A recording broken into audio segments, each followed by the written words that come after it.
ಬೀದರ್ನಲ್ಲಿ ಬಿಜೆಪಿ ನಾಯಕರೊಬ್ಬರ ವಿರುದ್ಧ ಕ್ರಿಶ್ಚಿಯನ್ ಸಮುದಾಯ ಯಾಕೆ ಇಷ್ಟು ರೊಚ್ಚಿಗೆದ್ದಿದೆ ಅನ್ನೋದರ ತ್ವರಿತ ಅವಲೋಕನವಿದು.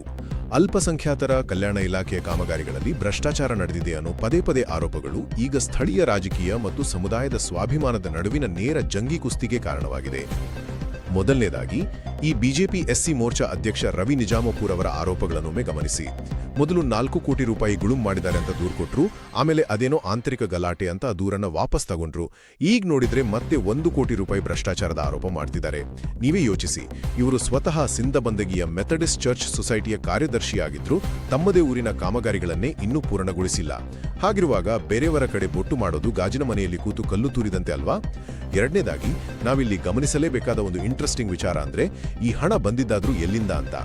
ಚರ್ಚ್ ದುರಸ್ತಿ, ಸ್ಮಶಾನ ಅಥವಾ ಸಮುದಾಯ ಭವನ ನಿರ್ಮಾಣಕ್ಕೆ ಈ ಅನುದಾನ ಮಂಜೂರಾಗಿದ್ದು ಹಿಂದಿನ ಸಿಎಂ BS ಯಡಿಯೂರಪ್ಪ ಅವರ ಕಾಲದಲ್ಲಿ. ಅಂದ್ರೆ ರವಿಯವರು ತಮ್ಮದೇ ಸ್ವಪಕ್ಷದ ನಾಯಕರ ಅವಧಿಯ ಯೋಜನೆಗಳ ಮೇಲೆಯೇ ಆರೋಪ ಮಾಡ್ತಿದ್ದಾರೆ ಅನ್ನೋದು ನಿಜಕ್ಕೂ ಅಚ್ಚರಿಯಾದ್ರೂ ಸತ್ಯ. ಕೊನೆಯದಾಗಿ ಕ್ರಿಶ್ಚಿಯನ್ ಸಮುದಾಯ ಕೊಟ್ಟಿರೋ ಆ ಖಡಕ್ ವಾರ್ನಿಂಗ್ ಬಗ್ಗೆ ಮಾತಾಡೋಣ. ರೆಡ್ ಆರ್ಮಿ ಜಿಲ್ಲಾಧ್ಯಕ್ಷ ಇಸಾಕ್ ಕೆಂಪೇನೋರ್, ಅನಿಲ್ ನಿಡೋಧ ಮತ್ತು ಹೆನ್ರಿ ಅಲೋಕ್ ಅವರ ನೇತೃತ್ವದಲ್ಲಿ ಸಮುದಾಯ ಬರೀ 2 ಡಿಮ್ಯಾಂಡ್ ಇಟ್ಟಿದೆ. ಅದೇನಪ್ಪಾ ಅಂದ್ರೆ, ರವಿ ನಿಜಾಮಪುರ್ ಅವರನ್ನ ಕೂಡಲೇ ಪಕ್ಷದಿಂದ ವಜಾಗೊಳಿಸಬೇಕು ಮತ್ತು ಅವರು 2 ವಾರದಲ್ಲಿ ಬಹಿರಂಗ ಕ್ಷಮೆ ಕೇಳಬೇಕು, ಇಲ್ಲ ಅಂದ್ರೆ ನೇರವಾಗಿ ಬಿಜೆಪಿ ಕಚೇರಿಗೆ ಮುತ್ತಿಗೆ ಹಾಕ್ತೀವಿ ಅಂತ ಎಚ್ಚರಿಕೆ ಕೊಟ್ಟಿದ್ದಾರೆ. ಜಯ ಕ್ರಿಸ್, ನನ್ನ ಹೆಸರು ಇಸಾಕ್ ಕೆಂಪೇನೋರ್, ರೆಡ್ ಆರ್ಮಿ ಅಧ್ಯಕ್ಷ. ಇವತ್ತು ಈ ಮಾಧ್ಯಮದ ಕುರಿತು ಎರಡು ವಿಷಯದಾಗ ಮಾತಾಡ್ಬೇಕಂತಿದ್ದೀನಿ. ಏನಂದ್ರೆ, ಇವತ್ತು ರವಿ ನಿಜಾಂಪುರಿ ಅವರು ನಮ್ಮ ಕ್ರಿಸ್ ಸಮುದಾಯಕ್ಕೆ ಒಂದು ಅನ್ಯಾಯ ವಿರುದ್ಧವಾಗಿ ಮಾತಾಡಿದಾರ. ಇವ್ರಿಗೆ ಏನು ಅರ್ಹ ಇಲ್ಲ ಅಂತ ಹೇಳಿ ನಾನು ಇವತ್ತು ಹೇಳಕ್ ಇಷ್ಟಪಡ್ತೇನೆ. ಯಾಕಂದ್ರ ಇವರಿಗೆ ಈ ನಮ್ಮ ಕ್ರೈಸ್ತ ಸಮುದಾಯದಾಗ ಹೇಳಬೇಕಾದ್ರೆ ನಿಮ್ಮಲ್ಲಿ ಏನು ಮಾಹಿತಿ ಇದೆ, ನೀವು ಏನು ಮಾಹಿತಿ ತಗೊಂಡಿದ್ದೀರಿ? ಏನೂ ಮಾಹಿತಿ ಇಲ್ದೇನೆ ಇವತ್ತು ಬಂದು ನೀವು ಮೀಡಿಯಾ ಮುಖಾಂತರ ಊರೂರಿಗೆ ಓಡಾಡಿ ನಮ್ದು ಅಲ್ಲಿನ ಆಗ್ಯದ ಇದು ಆಗ್ಯದ ಅಂತ ಹೇಳ್ತೀರಿ. ಇದು ಎಷ್ಟರ ಮಟ್ಟಿಗೆ ಸತ್ಯ ಅದ? ನೀವು 120 ಕೋಟಿ ಭ್ರಷ್ಟಾಚಾರ ಆಗ್ಯದ ಅಂತ ಹೇಳ್ತೀರಿ. ಇವತ್ತು ಸಮುದಾಯದಾಗ ವಿಷಯದಾಗ ಬಂದಾಗ 120 ಕೋಟಿ ಭ್ರಷ್ಟಾಚಾರ ಆಗ್ಯದ. ನೀವು ಎಲ್ಲಿ RTI ಮುಖಾಂತರ ಹಾಕಿ ತಗೊಂಡಿದ್ದೀರಿ? ಯಾರು ಪರ್ಮಿಷನ್ ಕೊಟ್ಟಿದ್ದೀರಿ ನಿಮಗ? ಬಿಜೆಪಿ SC ಮೋರ್ಚಾ ಅಂತ ಹೇಳ್ತೀರಿ. ಇವತ್ತು ನಾ ನೇರವಾಗಿ ನಮ್ಮ ಕ್ರೈಸ್ತ ಸಮುದಾಯ ಪರವಾಗಿ ಮತ್ತೆ ರೆಡ್ ಆರ್ಮಿ ಪರವಾಗಿ ನಾ ಏನ್ ಕೇಳಕ್ ಬಂದಿನಂತಂದ್ರ, ನಮ್ದು ಜಿಲ್ಲಾ ಬಿಜೆಪಿ ಅಧ್ಯಕ್ಷರಿಗೆ ಏನಿವ್ರಿಗೆ ಪರ್ಮಿಷನ್ ಕೊಟ್ಟಿದ್ರು? ಎಲ್ಲ ಊರೂರಿಗೆ ಹೋಗಿ ಅಂತ ಹೇಳದ್ ಮಾಡ್ಕೊಳ ಪರ್ಮಿಷನ್ ಕೊಟ್ಟಿದ್ದಾರೆ ಇವರಿಗೆ? ಅದು ಏನೂ ಕೊಟ್ಟಿಲ್ಲ. ಆದ್ರೂ ಕೂಡ ತಂದು ಸ್ವ ಇಚ್ಛೆಲಿಂದ ಹೋಗಿ ಇವತ್ತು ಊರೂರಿಗೆ ಹೋಗಿ ಅಲ್ಲಿ ಇಷ್ಟು ಕಳಪೆ ಕಾಮಗಾರಿ ಆಗ್ಯದ, ಅಲ್ಲಿ ಇಷ್ಟು ಕಳಪೆ ಕಾಮಗಾರಿ ಮೇಲೆ 120 ಕೋಟಿ ಭ್ರಷ್ಟಾಚಾರ ಅವ್ರು ನಮಗ್ ತೋರಿಸ್ಬೇಕ್ರಿ. ಯಾರು ತೋರಿಸ್ಬೇಕು? ಬಿಜೆಪಿದು ಅಧ್ಯಕ್ಷರು ತೋರಿಸ್ಬೇಕು. ನಮಗೆ ಇವ್ರು ರವಿ ನಿಜಾಂಪುರಿ ತೋರ್ಸೋದಲ್ಲ, ಬಿಜೆಪಿ ಅಧ್ಯಕ್ಷರು ತೋರಿಸ್ಬೇಕು. ಅದ್ರ ನೀವು 2 ವಾರದ ನೀವು ತೋರಿಸ್ಲಿಲ್ಲ ಅಂದ್ರ ಮುಂದೆ ಬರುವ ದಿನಗಳಲ್ಲಿ ನಾವು ಬಿಜೆಪಿ ಹೆಡ್ ಆಫೀಸ್ಗೆ, ಬಿಜೆಪಿ ಇಲ್ಲಿ ಕಮಿಟಿ ಆಫೀಸ್ ಅದ, ಅದಕ್ಕೆ ನಾವು ಮುತ್ತಿಗೆ ಹಾಕ್ಲಕ್ ನಾವು ರೆಡಿ ಇದ್ದೇವೆ ಅಂತ ಹೇಳಿ ಹೇಳಕ್ ಬಯಸ್ತೀನಿ. ಯಾಕಂದ್ರೆ ಮುಂದೆ ಬರೋ ದಿನಗಳಲ್ಲಿ 2 ವೀಕ್ ಟೈಮ್ ಕೊಡೋದೇವ್ರಿ ನಾವು ಅಷ್ಟೇ. ಸಂಜಯ್ ವಿಜಯ್ ಕುಮಾರ್ ಇದು ಯಾರಾದವ್ರು ಸರ್ ನಿಜಾಂಪುರಿ ಅವರಿಗೆ 2 ವೀಕ್ ಟೈಮ್ ಕೊಡೋದಿದ್ದು. 2 ವೀಕ್ದಾಗ ನೀವು ಬಂದು ನಮ್ಗೆ ಸಾರಿ, ನಮ್ಮ ಸಮುದಾಯಕ್ಕೆ ನೀವು ಸಾರಿ ಕೇಳಲಿಲ್ಲ ಅಂದ್ರೆ ಮುಂದೆ ಬರುವ ದಿನಗಳಲ್ಲಿ ನಾವು ಬಿಜೆಪಿ ಏನದು ಆಫೀಸ್ ಇದೆ, ಹೆಡ್ ಆಫೀಸ್, ಅದಕ್ಕೆ ಬಂದು ನಾವು ಮುತ್ತಿಗೆ ಹಾಕುವಂತ ಕೆಲಸ ನಾವು ಮಾಡ್ತೀವ್ರಿ. ಮತ್ತೊಂದು ವಿಷಯ ಏನಂತಂದ್ರೆ, ಮೊನ್ನೆ ಫ್ರೀಡಮ್ ಪಾರ್ಕ್ದಾಗ ಹೋಗಿ ನಾವು ಒಂದು ಪ್ರತಿಭಟನೆ ಮಾಡ್ತೀವ್ರಿ. ಪ್ರತಿಭಟನೆ ಮಾಡಿದಾಗ ಅಲ್ಲಿ ನಮ್ದು ಸೆಕ್ರೆಟರಿ ಮೇಡಮ್ ಅವರು ಶಮ್ಲ ಇಕ್ಬಲ್ ಅಂತ ಹೇಳಿ ಮೇಡಮ್ ಅವರು ನಮ್ಗೆ ಮಂಜೂರಾತಿ ಕೊಟ್ಟಿರ್ತಾರೆ 9 ಚರ್ಚಿಂದ. ಮತ್ತೆ ಯಾರೋ ಒಬ್ಬ ಅಣ್ಣತಂಬರು ಹೋಗಿ ಅಲ್ಲೊಂದು ಲೆಟರ್ ಕೊಟ್ಟು ಅವು ಕೂಡ ಕ್ಯಾನ್ಸಲ್ ಮಾಡಿಸಿದ್ದಾರೆ. ಯಾಕೆ ಇಷ್ಟು ನಮ್ದು ಸಮುದಾಯಕ್ಕೆ ನೀವು ಹೊರ್ಕೊಂಡ್ ಬಿದ್ದಿದ್ದೀರಿ? ನಮ್ಮ ಸಮುದಾಯ ಏನ್ ತಪ್ಪು ಮಾಡಿದೆ ಗೊತ್ತಾ? ನಮ್ಮ ಸಮುದಾಯದಲ್ಲಿ ಒಂದು ಚರ್ಚ್ ಕಟ್ಬೇಕಾದ್ರೆ ನಿಮ್ಗೆ ತಕ್ಲೀಫ್ ಅದಾನ? ನಮ್ಮ ಸಮುದಾಯ ಚರ್ಚ್ಗಳು ಬೆಳಿಬೇಕಂದ್ರೆ ನಿಮ್ಗೆ ತಕ್ಲೀಫ್ ಅದ ಗೊತ್ತಾ? ನಮಗರ ಒಟ್ಟು ಸಮಾಜ ಬರೋಂಟದ ಇದು. ನೀವು ಎದ್ರ ಕಡೆಯಿಂದ ಈಟ್ ಹರಿಬಿದ್ದೀರ ಅಂತ ಹೇಳಿ ನಮಗೆ ಕೊನೆ ಆಗ್ತಾ ಇಲ್ಲ. ಯಾಕೆ ಹೊಟ್ಟೆ ಕಿಚ್ಚು ಮಾಡ್ಕೋತಾ ಇದೀರ ಅಂತ ಕೊನೆ ಇಲ್ಲ. ಎಲ್ಲಾ ನಿಗಮಗಳು ಅವರಿ, ಎಲ್ಲಾ ನಿಗಮದಾಗ ಬಿ ಎಲ್ಲ ಕಡೆ ಅನುದಾನ ಬರ್ತದ. ಆದ್ರೆ ಇವತ್ತು ನಮ್ದೇ ಸಮುದಾಯಕ್ಕೆ ಯಾಕೆ ಟಾರ್ಗೆಟ್ ಮಾಡ್ತಾ ಇದೀರಿ ನೀವೆಲ್ಲರೂ?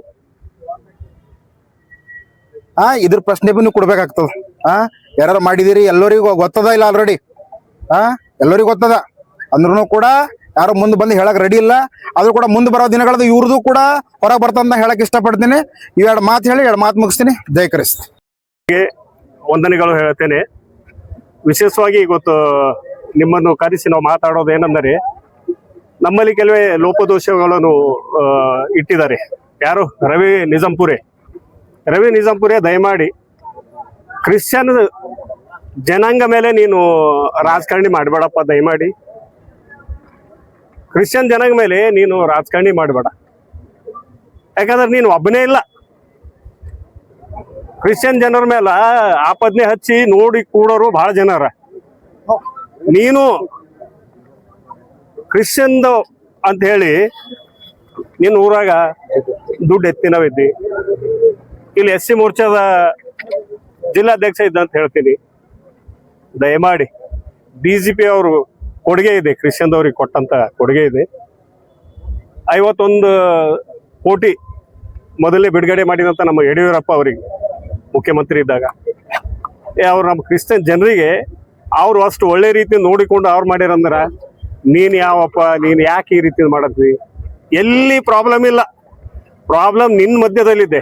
ಪ್ರಾಬ್ಲಮ್ ನೀನ್ ಮಾಡಂತ ಒಂದು ಯೋಚನೆದಲ್ಲಿದೆ. ಎಲ್ಲಿ ಯಾವ ರೀತಿಯ ಪ್ರಾಬ್ಲಮ್ಸ್ಗಳಿಲ್ಲ. ದಯಮಾಡಿ ನೀನು ಕ್ರಿಶ್ಚಿಯನ್ಸ್ ಹೆಸರು ಹೇಳ್ಕೊಂಡು ನೀನು ಲೀಡರ್ ಆಗಂತ ಕೆಲಸ ಮಾಡಬೇಡ. ಈ ಕ್ರಿಶ್ಚಿಯನ್ದವ್ರ ಮೇಲ ನೀ ಭಾಳ ಒಳ್ಳೆಯರ, ಯಾರು ಎಲ್ಲಿ ಮೋಸ ಮಾಡಂತ ಜನ ಅಲ್ಲ. ಅದಕ್ಕೆ ದಯಮಾಡಿ ನೀನು ಇದು ಏನು ಮಾಡಿದೆ ಅಲ್ಲ, ಇದು ವಾಪಸ್ ತಗೋ. ಜನರ ಮಧ್ಯದಲ್ಲಿ ಕ್ಷಮಾಪಣೆ ಕೇಳುವಂತ ನೀನು ಕೆಲಸ ಮಾಡಬೇಕು. ನಾನು ಸೋಮನಾಥ್ ಪಾಟೀಲ್ ಅಧ್ಯಕ್ಷ ಅವರಿಗೆ ಮನವಿ ಮಾಡ್ತೀನಿ, ಕೈ ಮುಗಿದು ಮನವಿ ಮಾಡ್ತೀವಿ. ಸರ್, ಎಲ್ಲಿ ಯಾವ ಪ್ರಾಬ್ಲಮ್ ಇಲ್ಲ. ಈ ನಿಮ್ಮ BJPಗೆ ಕೆಟ್ಟ ಹೆಸರು ಡ್ಯಾಮೇಜ್ ಮಾಡ್ತಾ ಇದ್ದ ನೀವೇ. ಬೀದರ್ ಜಿಲ್ಲೆ ನಾ SC ಮೋರ್ಚಾದ ಅಧ್ಯಕ್ಷ ಇದ್ದ ಅಂತ ಹೇಳ್ಕೊಂಡು ಮೈನಾರಿಟಿದಾಗ ಹೋಗಿ ಊರೂರಿಗೆ ಹೋಗಿ ಅಲ್ಲಿ ಹೇಳಿ ನಾ ಹೇಳಾಗ ಹೇಳ್ರಿ, ನಾ ಹೇಳಾಗ ಮಾಡ್ರಿ, ನಾ ಹೆಂಗ್ ಹೇಳ್ದೆ ಹಂಗೆ ಕೇಳ್ಬೇಕು. ನಿಮಗ ಊರೂರಾಗ ಜಗಳ ಹಚ್ಚೋದು ಒಂದು ಕೆಲವು ಗ್ರೂಪ್ ಆಗಿದೆ. ಅಲ್ಲಿ ಎಲ್ಲೂ ಜಗಳ ಇಲ್ಲ, ಯಾವ ರೀತಿ ಪ್ರಾಬ್ಲಮ್ ಇಲ್ಲ. ಅಲ್ಲಿ ಊರಾಗ ಹೋಣ ಗ್ರೂಪ್ಗಳು ಏನ್ ಮಾಡೋದು, ಜಗಳ ಹಚ್ಚೋದು, ಅಣ್ಣ ತಮ್ಮದಾಗ ಪ್ರಾಬ್ಲಮ್ ಮಾಡತ್ತಾರೆ. ದಯಮಾಡಿ ಇದು ಮಾಡಬೇಡ್ರಿ. ನಿಮ್ ಕೈ ಮುಗಿದು ಕೇಳ್ತೀನಿ. ಯಾಕಂದ್ರೆ ನೀವು ಒಳ್ಳೆಯರಿದ್ದಾರ ಇದು ಮಾಡಲ್ಲ. ಹಾಗಾದ್ರೆ ನೀವು ಮನುಷ್ಯನಿಗೆ ಗಲೀಜ್ಪನ ಬಂದದ ಅಂತ ನೀವು ಮಾಡ್ತೀರಿ. ನಾನು ಇಷ್ಟ ಹೇಳಿ 2 ಮಾತು ಮುಗಿಸ್ತೀನಿ. ನನ್ನ ಹೆಸರು ಅನಿಲ್ ನಿಡೋದ, ಕರ್ನಾಟಕ ಕ್ರಿಶ್ಚಿಯನ್ ರಕ್ಷಣಾ ವೇದಿಕೆ ಜಿಲ್ಲಾಧ್ಯಕ್ಷ. ಅವರಿಗೆ ನಮಸ್ಕಾರ. ಇಂದಿನ ವಿಷಯ ನಮ್ಮದೇ ಸಮಾಜದ ಜಿಲ್ಲಾಧ್ಯಕ್ಷರು, ಈ ಕಡೆ ಜಿಲ್ಲಾಧ್ಯಕ್ಷರು, ಈ ಕಡೆ ಸೆಕ್ರೆಟರಿ. BJPದಲ್ಲಿ ಪದಾಧಿಕಾರಿ ಆಗೋದಕ್ಕೋಸ್ಕರ ಜಿಲ್ಲಾಧ್ಯಕ್ಷರು, ಕ್ರಿಶ್ಚಿಯನ್ದು ಅಭಿವೃದ್ಧಿದು ದುಡ್ಡು ಹೊಡೆದೋಸ್ಕರ ಸೆಕ್ರೆಟರಿ. ಇವ್ ಮಾಧ್ಯಮದಾಗ ನಾನು ಒಂದೇ ಒಂದು ವಿನಂತಿ ಮಾಡ್ತೀನಿ. ಇವ್ರು ಏನಿದಾರ, ಇವ್ರೇನು ಕ್ರಿಶ್ಚಿಯನ್ ಇದ್ದಾರಾ, ಏನು ಪಾರ್ಟಿ ಅಧ್ಯಕ್ಷರಿದ್ದಾರ, ಇದು ಕ್ಲಾರಿಫಿಕೇಶನ್ ಮಾಡ್ಕೋಬೇಕು ಫಸ್ಟ್. ಸೆಕೆಂಡು, ಇವರು ಮಾಡುವಂಥದ್ದು ಕೆಲಸಕ್ಕೆ ಸ್ವಂತಾಗಿ ಒಂದು BJPಯ ಲೆಟರ್ ಹೆಡ್ ಮೇಲೆ ಕ್ಷಮೆ ಕೇಳಿದಾರ, ಸಾರಿ ಕೇಳಿ ರಿಟರ್ನ್ ತಗೊಂಡಾರ. ರಿಟರ್ನ್ ತಗೊಂಡ್ ಮತ್ತೆ ತಿರುಗಿ ಕಮಿಟ್ಮೆಂಟ್ ಆಗಿಲ್ಲ, ಸ್ವಲ್ಪ ಕಮಿಟ್ಮೆಂಟ್ ಆಗೋಸ್ಕರ ಮತ್ತೆ ತಿರುಚಿ ಅದಕ್ಕ ಬೇರೆ ಬೇರೆದ್ ಕೇಳಿ ಮತ್ತು ಅದಕ್ಕೆ ಆಪಾದನೆ ಮಾಡ್ತಾ ಇದ್ದಾರೆ. ಅವು ಈಗ 130 ಕೋಟಿ 20 ಕೋಟಿ ಅಲ್ಲತ್ತಾರ. ಅವ್ರು 80 ಕೋಟಿ ಅವ್ರ ಊರಾಗೆ ಬಿಡುಗಡೆ ಆಗ್ಯದ. ಇದರ ಅರ್ಥ ಏನು? 80 ಲಕ್ಷ ಅವ್ರ ಊರಿಗೆ ಬಿಡುಗಡೆ ಆಗ್ಯದ. ಅದ್ರ ವಿಶ್ಲೇಷಣೆ ಅವರೇ ಕೊಡ್ಬೇಕು. ಅಲ್ಲಿ ಅನ್ನೋದು ಖರ್ಚು ಆಗ್ಯದ ಇಲ್ಲ. ಆಗ್ಯದಂದ್ರ ನೀನೆ ಫಸ್ಟ್ ಫ್ರಾಡ್ ಇದಿ, ಆಗಿಲ್ಲ ಅಂದ್ರ ನೀ ಸುಳ್ಳು ಹೇಳತ್ತೀವಿ. ಅವರೇ ಕೊಡ್ಬೇಕು ಕ್ಲಾರಿಫಿಕೇಶನ್. ಮೊದಲ ಅವ್ರು ಊರ್ಲಿಂದ ಸ್ಟಾರ್ಟ್ ಮಾಡೋಣ, ಆ ನಂತರ ನಾವು ಬೇರೆ ಬೇರೆ ನೋಡ್ರಿ. ನೀವು ಕೌಟ ನೋಡ್ರಿ, ಚಿಲ್ಲರಿಗೆ ನೋಡ್ರಿ, ನಮ್ಮ ರಕ್ಷಾ ನೋಡ್ರಿ, ಬೆಳ್ಕುಂಡಿ ನೋಡ್ರಿ, ಕೆಲಸ ಆಗ್ಯಾವಿಲ್ಲ. ನೀವು ಮಾಧ್ಯಮದವ್ರು ಕೂಡ ನೋಡ್ರಿ, ಸೋಲ್ಪುರ್ ನೋಡ್ರಿ, ಎಂತೆಂತ ಕೆಲಸ ಆಗ್ಲತ್ತವ.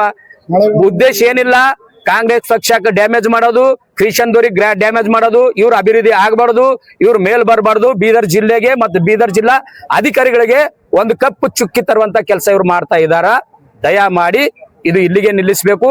BJPಯ ಎಲ್ಲ ರಾಷ್ಟ್ರೀಯ ಅಧ್ಯಕ್ಷರಿಗೂ ಜಿಲ್ಲಾ ಅಧ್ಯಕ್ಷರಿಗೂ ಮನವಿ ಮಾಡ್ತೀವಿ, ಕೂಡಲೇ ಅವರಿಗೆ ಆ ಅಧಿಕಾರದಿಂದ ಕೆತ್ತ ಹಾಕಿ ಇವ್ರ ಮೇಲೆ ಕ್ರಮ ತಗೋಬೇಕೆಂದು ತಮ್ಮಲ್ಲಿ ಮನವಿ ಮಾಡ್ಕೊಳ್ತಾ ಇದ್ದೇನೆ. ಮಾಧ್ಯಮರಿಗೆ ಇಷ್ಟ ಹೇಳಿ ನಾನು ಮುಗಿಸ್ತೀನಿ. ಜಯ ಕ್ರಿಸ್. ನನ್ನ ಹೆಸರು ಜೇಮ್ಸ್ ಅಂತ, ಸೋಷಿಯಲ್ ವರ್ಕರ್, ಅವರ ತಾಲೂಕಾ. ಈಗಾಗಲೇ 2-3 ದಿವಸ ಹಿಂದ್ಗಡೆ ರವಿ ನಿಜಾಂಪುರಿ ಅವರು ಕ್ರೈಸ್ತ ವಿರೋಧಿ ಒಂದು ಹೇಳಿಕೆ ಕೊಟ್ಟಿದ್ದಾರೆ. ಅದರ ಒಂದು ನಿಮಿತ್ತವಾಗಿ ನಾವು ಖಂಡಿಸ್ತಿದ್ದೇವೆ. ನಾನು ಸಂಜೀವ್ ಕುಮಾರ್ ಚಿಲ್ಲರ್ಗಿ, ಮಾಜಿ ತಾಲೂಕು ಪಂಚಾಯತ್ ಸದಸ್ಯನಾಗಿ ನಮ್ಮ ಸಮಾಜ ಪರವಾಗಿ ನಾನು ಮಾತಾಡ್ತಿದ್ದೀನಿ. ರವಿ ನಿಜಾಂಪುರಿ ಅವರು ಸ್ವಗ್ರಾಮದಲ್ಲಿ 2001 ಅಥವಾ 2ರಲ್ಲಿ ಕ್ರಿಶ್ಚಿಯನ್ ಅಂತ ಹೇಳಿ ಆ ಊರ್ದು ಸೆಕ್ರೆಟರಿ ಆಗಿ ಮತ್ತೆ ಅದ್ರದ್ದು 80 ಲಕ್ಷ ಅವ್ರ ಊರಿಗೆ ಅನುದಾನ ತಂದಿದ್ದಾರೆ. ಆದರೆ ಅವ್ರ ಕಾಮಗಾರಿನೂ ಅರ್ಧದಷ್ಟೇ ಉಳಿದಿದೆ.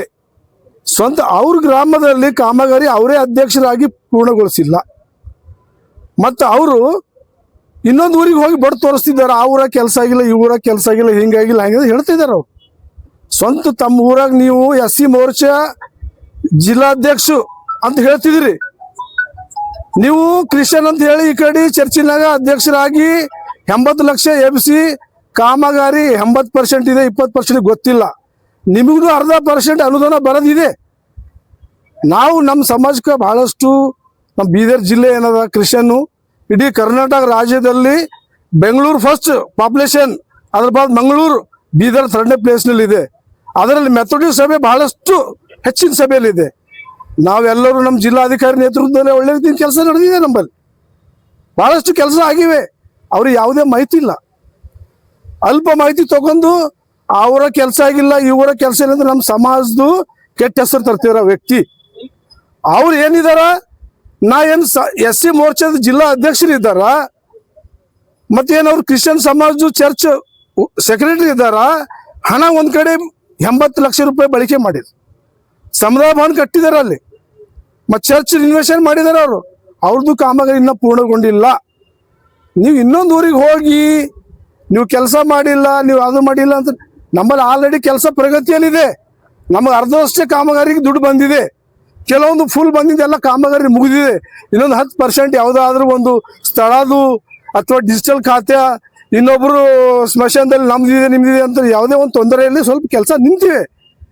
ಅದಕ್ಕೆ ಸರ್ಕಾರ ಇದೆ. ಅದ್ರ ಮೇಲೆ ನಮ್ಮ ಜಿಲ್ಲಾ ಅಲ್ಪಸಂಖ್ಯಾತ ಕಲ್ಯಾಣ ಅಧಿಕಾರಿ ಇದ್ದಾರೆ, ತಾಲೂಕು ಅಧಿಕಾರಿ ಇದ್ದಾರೆ. ಅವ್ರು ಪರಿಶೀಲನೆ ಮಾಡಿದಾರ. ಅವ್ರು 1 ಸರಿ 2 ಸರಿ ನೋಟಿಸ್ ಕೊಟ್ಟಿದಾರ. ಅವ್ರ ಕ್ರಮ ತಗೋತಾರಪ್ಪ. ನೀವು ಯಾರು? ನಿಮ್ಗೆ ಯಾರು ಜಿಲ್ಲಾ BJP ಪಕ್ಷಕ್ಕೆ ನೀವು ಡ್ಯಾಮೇಜ್ ಮಾಡಕ್ ಹೋಗ್ಬೇಡ. ಇದಕ್ಕೆ ಸರ್ಕಾರ BJP ಸರ್ಕಾರ ಇಂಪ್ಲಿಮೆಂಟ್ ಮಾಡಿದೆ. ಮಾನ್ಯ ಮುಖ್ಯಮಂತ್ರಿ ಯಡಿಯೂರಪ್ಪ, ಮಾಜಿ ಮುಖ್ಯಮಂತ್ರಿ ಯಡಿಯೂರಪ್ಪ ಅವ್ರಿಗೆ ಸ್ಕೀಮ್ ಕ್ರಿಸ್ತರಿಗೆ ತಂದಿದ್ದಾರೆ. ಅವರು 200 ವರ್ಷದ 400 ವರ್ಷದ ಕರ್ನಾಟಕದಲ್ಲಿ ಚರ್ಚ್ ಇವೆ. ಇದಕ್ಕೆ ಸರ್ಕಾರ ಕ್ರಿಶ್ಚಿಯನ್ರಿಗೆ ಏನಾರ ಮಾಡ್ಬೇಕಂತೇಳಿ ಅವ್ರಿಗೆ ದೇವರು ಏನೋ ಒಂದು ಮನವರಿಕೆ ಬಂದಾಗ ಕ್ರಿಸ್ತರ್ ಪರವಾಗಿ ಇಡೀ ಭಾರತ ದೇಶದಲ್ಲಿ ಕರ್ನಾಟಕದಾಗ ಮೊದಲೇ ಸಾರಿ ಮಾನ್ಯ ಯಡಿಯೂರಪ್ಪನವರು ಕ್ರೈಸ್ತರಿಗೆ ಅಭಿವೃದ್ಧಿಗೆ ಒಂದು 50 ಕೋಟಿ ಅಂತ ಹೇಳಿ ಡಿಕ್ಲೇರ್ ಮಾಡಿದ್ರು. ಮುಂದೆ ಕಂಟಿನ್ಯೂ ಆಗಿ ಅದು ಹಾಗೇ ಬಂದಿದೆ. ಮತ್ತು ಮುಂದೆ ನಮ್ಮ ಕಾಂಗ್ರೆಸ್ ಸರ್ಕಾರ ಏನು ಮಾಡಿದೆ? ಕ್ರೈಸ್ತರ ಪರವಾಗಿ ನಿಗಮ ಮಂಡಳಿ ಮಾಡಿದೆ. ಆದ್ರೆ ನೀವು BJP ಒಂದು ಕೊಳ್ಳಕ್ಕೆ ಪಟ್ಟಿ ಹಾಕೊಂಡು ಊರೂರು ಓಡಾಡಿ BJP ಪಕ್ಷಕ್ಕೆ ಯಾಕೆ ಬದಲ ಮಾಡ್ತೀಯಪ್ಪ ನೀನು? BJP ಪಕ್ಷಕ್ಕೆ ಯಾಕೆ ನೀವು ಬದಲ ಮಾಡ್ತಿದ್ದಿ? ನೀನು ಕ್ರಿಶ್ಚಿಯನ್ ಇದ್ದೆ ಅಥವಾ ನೀ SC ಮೋರ್ಚಾ ಅಧ್ಯಕ್ಷ ಇದ್ದೆ? ಈಗ ಅವ್ರದ್ದು ಒಂದು ಪ್ರೂಫ್ ಇದೆ. ನಾನು ಅವ್ರಿಗೆ ಭೇಟಿಯಾದ. ಯಾಕಪ್ಪ ನೀನು ಒಂದು 4 ತಿಂಗಳ ಹಿಂದೆ ಪ್ರೆಸ್ ಮೀಟಿಂಗ್ ಮಾಡಿ DC ಆಫೀಸ್ ಮುಂದೆ ಪ್ರೆಸ್ ಮೀಟ್ ಮಾಡ್ಯಾನ. ಮತ್ತೇನಂದ್ರೆ 400 ಕೋಟಿ ಕ್ರೈಸ್ತ ಅಭಿವೃದ್ಧಿ ಬೀದರ್ ಜಿಲ್ಲೆಗೆ ಹಗರಣ ಅಂತ. ಯಾವುದೇ ಆಧಾರ ಇಲ್ಲ. 400 ಕೋಟಿ ಇವತ್ತಿನ ತನಕ ಬಂದಿಲ್ಲ. 120 ಕೋಟಿ ಬೀದರ್ ಇವತ್ತಿನ ತನಕ ಬಂದಿಲ್ಲ. ನಾವು ಅಲ್ಲಿ ಕರೆದು ಹೇಳಿದ್ರೆ ಏನಪ್ಪ, ಯಾವ ಥರ ಮಾಡತ್ತಿ ನೀನು? ನಿನ್ನ ಊರಾಗ ಕೆಲಸ ಆಗಿಲ್ಲ, ನಿನ್ನ ಊರಾಗ ಪ್ರಗತಿಯಲ್ಲಿದೆ ಕಾಮ, ನಿನಗೂ ಅರ್ಧ ದುಡ್ಡು ಬರಬೇಕಿದೆ, ಬಂದಿಲ್ಲ. ನೀನು ಯಾಕೆ ಈ ಥರ ನಿನ್ನ ಸಮಾಜಕ್ಕೆ ಕೆಟ್ಟ ಹೆಸರು ಮಾಡತ್ತೀನಿ? ನಿನ್ನ ಹಂಗಲ್ಲ, ಸರಿಯಲ್ಲ, ನಿನ್ನ ಹಿಂಬಾಲ ತೆಕೋ ಅಂತ ಅಂದಾಗ ಅವನು ಸ್ವಂತ BJP ಲೆಟರ್ ಹೆಡ್ ತಂದು ನನ್ನ ಹುಜರನ್ನೇ ಬರೆದು ನನಗೆ ಕರೆಕ್ಟ್ ಅಣ್ಣ ನೀವು ಹೇಳೋ ಸರಿ ಅದ, ನನ್ನ ಸಮಾಜದಾಗ ಏನೋ ಅಲ್ಪ ಮಾಹಿತಿ ಇತ್ತು, ನಾನು ಕೊಟ್ಟಿನಿ, ನಾನು ಮುಂದೆ ಈ ಥರ ಮಾಡಲ್ಲ ಅಂತೇಳಿ ಜಿಲ್ಲಾಧಿಕಾರಿಗೂ ಮತ್ತು ಆಯುಕ್ತರು AC ಅವರಿಗೂ ತನ್ನ ಸ್ವಂತ ಸಿಗ್ನೇಚರ್ ಮಾಡಿ ಕೊಟ್ಟು ಹಿಂಬಾಲ ತಗೊಂಡಾನು. ಮತ್ತು ಈಗ ಯಾವ ಕಿಡಿಗೇಡಿಗಳು ಏನು ಮಾಡ್ತಿದ್ರು ಗೊತ್ತಿಲ್ಲ, ಯಾವ ಉದ್ದೇಶಕ್ಕಾಗಿ ಮಾಡ್ತಿದ್ರು ಗೊತ್ತಿಲ್ಲ. ಮತ್ತೆ ಊರೂರು ಓಡಾಡಿ ಹಣ ಎಷ್ಟು ಲೂಟಿ ಆಗಿದೆ 120 ಕೋಟಿ ಮಾಹಿತಿ ಇಲ್ಲ. ಇದು ಅಧಿಕಾರಿಗೆ ಮಾಹಿತಿ ಇರ್ತದೆ. ಜಿಲ್ಲಾ ಅಧಿಕಾರಿ ಅಲ್ಪಸಂಖ್ಯಾತ ಕಲ್ಯಾಣ ಅಧಿಕಾರಿಗೆ ಬೀದರ್ ಜಿಲ್ಲೆಗೆ ಎಷ್ಟು ದುಡ್ಡು ಬಂದಿದೆ, ಎಷ್ಟು ಪ್ರಗತಿಯಲ್ಲಿ ಕಾಮಗಾರಿ ಇದೆ, ಎಷ್ಟು ಪೂರ್ಣಗೊಂಡಿದೆ, ಇನ್ನು ಎಷ್ಟು ಅನುದಾನ ಬಾಕಿ ಇದೆ. ಬೆಂಗಳೂರಿನಲ್ಲಿ 190 ಫೈಲ್ ಬೆಂಗಳೂರಿನಲ್ಲಿ ಬಾಕಿ ಇದೆ. ನಮ್ಮ ನಿಗಮ ಮಂಡಳಿ ಆಗಿ 1.5 ವರ್ಷ ಆಯ್ತು. ಸಂಜಯ್ ಜಾಗೀದಾರ್ ನಮ್ಮ ಬೀದರ್ ಒಂದು ಜನಪ್ರತಿ ನಮ್ಮ ಒಂದು ಅದು ಉಪಾಧ್ಯಕ್ಷರಾಗಿದ್ದಾರೆ. ನಮ್ದು ಬಿಲ್ ಆಗಿದ್ದಿಲ್ಲ. ನಾನು ಅವ್ರ ಬಳಿ ಹೋದೇನೆ, ಅಣ್ಣ ನಮ್ದು 1.5 ವರ್ಷ ಆಯ್ತು, ಸರ್ಕಾರ ಆದೇಶ ಆಗಿದೆ, ಈ ದುಡ್ಡು ಸರ್ಕಾರ ಆದೇಶ ಆಗಿದೆ, ಇದು ದುಡ್ಡು ಸರ್ಕಾರ ಆದೇಶ ಆಗಿದೆ, ಈ ಪತ್ರ ಅವ್ರಿಗೆ ತೋರಿಸಿನಿ. ಅಣ್ಣ ನೀವು ಉಪಾಧ್ಯಕ್ಷರಿದ್ದೀರಿ, ಇದು ರಿಲೀಸ್ ಮಾಡಿಸ್ರಿ. ಅರ್ಧದಷ್ಟು ಕಾಮಗಾರಿಗಳು ನಿಂತಿವೆ, ಮಳಿ ಗಾಳಿ ಧೂಳಿ ನಮ್ಮ ಚರ್ಚು ಸಮಯ ಅಲ್ಲಿಗೆ ನಿಂತಿದೆ, ಎಲ್ಲ ಕ್ರಾಕ್ ಆಗ್ತಿವೆ. ನೀವು ಬಂದ್ಮೇಲೆ ಇದೊಂದು ರಿಲೀಸ್ ಮಾಡಿಸ್ರಿ ಅಂತ ಹೇಳಿ 1 ವರ್ಷದ ಕೆಳಗೆ ಬಿಟ್ಟಿದ್ದೀನಿ ಅವ್ರಿಗೆ. ಆದ್ರ ಬ್ರದರ್ ನಾನು ಮಾಡಿಸ್ತೀನಿ ಅಂತ ಹೇಳಿದಾರೆ. ನಮ್ಗೆ ಆಶ್ವಾಸನೆ ಕೊಟ್ಟಿದ್ದಾರೆ ಅವ್ರು. ಆದ್ರೆ ಡಿಜಿಟಲ್ ಖಾತಾ ಕೇಳ್ತಿದ್ದಾರೆ ಅವರು. ಡಿಜಿಟಲ್ ಖಾತಾ ನಿಮ್ ಯಾರ ಹತ್ರ ಇಲ್ಲ, ಡಿಜಿಟಲ್ ಖಾತಾ ಕೊಡ್ರಿ ನಾನು ಮಾಡಿಸ್ತೀನಿ ಅಂತ ಅವ್ರು ನಮ್ಗೆ ಆಶ್ವಾಸನೆ ಕೊಟ್ಟರು. ಅದಕ್ಕೆ ನಾವು ಡಿಜಿಟಲ್ ಖಾತಾ ಕಡೆಯಿಂದ ಬಹಳಷ್ಟು ಊರುಗಳಿಗೆ ನಮ್ಮ ಪಂಚಾಯತ್ ಲೆವೆಲ್ ನಾವು ಪ್ರಯತ್ನ ಮಾಡ್ತಿದ್ದೆವು.